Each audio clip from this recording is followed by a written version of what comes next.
Now, it is late on April 14th, 1912. You are an ordinary passenger on the Titanic. And tonight, this giant ship is going to sink. You may think, I would run to the deck immediately, find a lifeboat, get in, and escape the ship. But is it really that simple? Tonight, you will face 5 choices. Each choice looks simple when you already know the ending.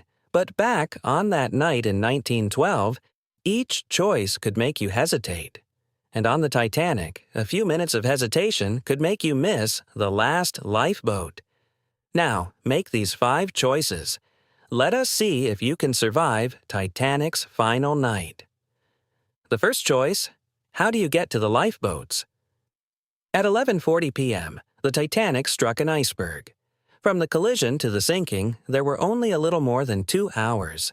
In that time, you have to get from your cabin to the boat deck, and your first step is finding the fastest way up.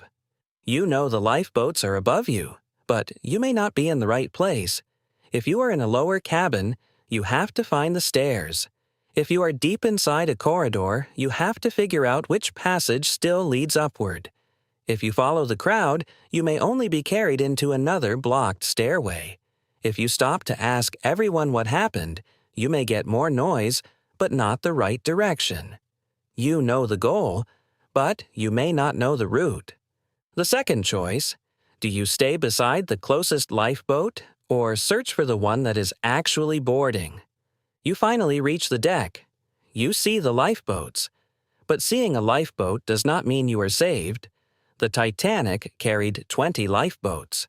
Together, they could hold about 1,178 people. But there were more than 2,000 people on board. From the beginning, there were not enough lifeboats for everyone.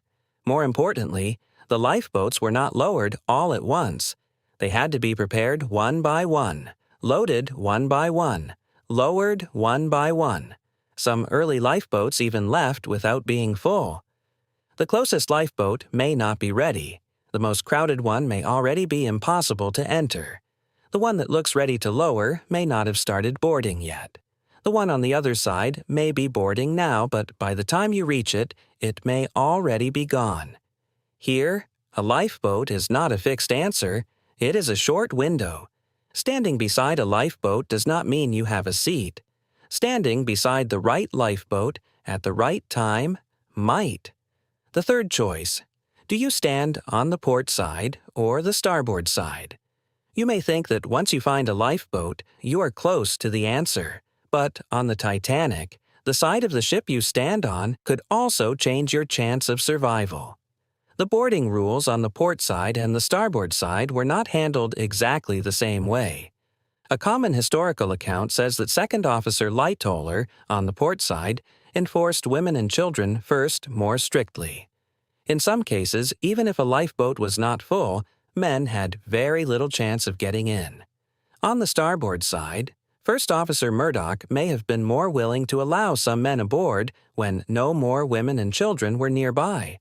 That means you are not only choosing a lifeboat, you are also choosing a set of rules. If you stand on the port side, you may be close to a lifeboat and still not be allowed in.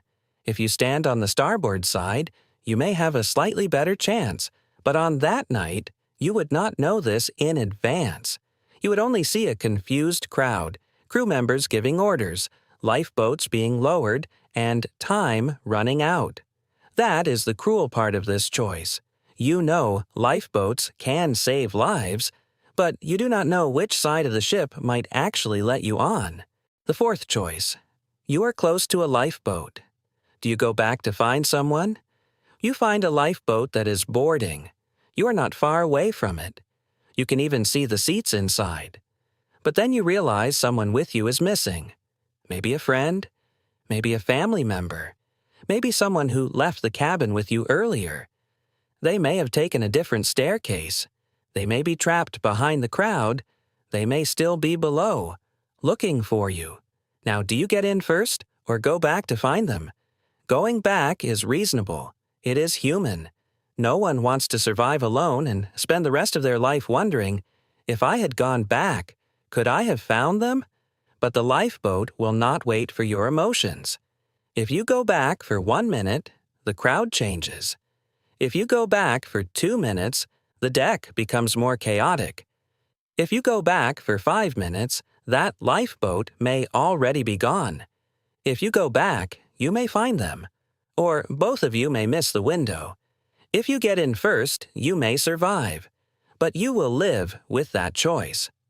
The fifth choice: if the lifeboats are gone, what do you have left? The bow is sinking lower. The deck begins to tilt. The last lifeboats are leaving. If you have missed the lifeboats, you no longer have a good choice. You can only choose the least terrible position. You can stay where you are. You can climb toward the stern. You can jump into the sea. You can look for a chair, a wooden board, or anything that might float. But none of these are victory. They are only last attempts. The cold water of the North Atlantic can take a person's strength very quickly. Your hands can become stiff. Your breathing can go out of control. Your body can stop obeying you. Your judgment can begin to fail. At this final stage, courage is not the most important thing. Position is. A life jacket matters. Floating debris matters. Staying away from the most chaotic area around the sinking ship matters. Keeping your head and chest out of the water as much as possible matters. But if you have reached this point, your real escape window is already very small, because now you finally fully believe the Titanic is going to sink, but you believe it too late. You know the ending. You know lifeboats can save people. You know the great ship will disappear. But if you are not in the right place at the right time, that knowledge cannot save you. By the end of the night, what the Titanic truly tests is not whether you have heard the story, and it is not whether you know the ship will sink. It tests whether you can turn what you know into action, step by step, in the moment. Knowing the goal does not mean you know the route. Knowing lifeboats can save lives does not mean you can find the one that is boarding. Knowing you need to survive does not mean both sides of the ship give you the same chance. Knowing you need to escape does not mean you can easily leave someone behind. Knowing the water is deadly does not mean you can find a better position at the end. So knowing the ending is not the same as surviving the night. Knowing the Titanic will sink cannot walk you through the narrow stairways. It cannot tell you which lifeboat is boarding. It cannot choose port side or starboard side for you. It cannot carry the cost of going back for someone, and it cannot pull you out of the freezing water at the final moment. The real question is not, do you know the Titanic will sink? The real question is, when you return to that night in 1912, can you be in the right place at the right time and make the right choice? So, what would you choose? First choice: what is the fastest way for you to reach the boat deck? Second choice: do you stay beside the closest lifeboat or search for the one that is actually boarding? Third choice: do you choose the port side or the starboard side? Fourth choice: you are close to a chance to survive, but someone with you is missing. Do you get in first or go back to find them? Fifth choice: if the lifeboats are already gone, do you stay where you are, climb toward the stern, jump into the sea, or search for anything that can float? Leave your choices in the comments. Let us see who can survive Titanic's final night, and who knows the ending but still cannot escape.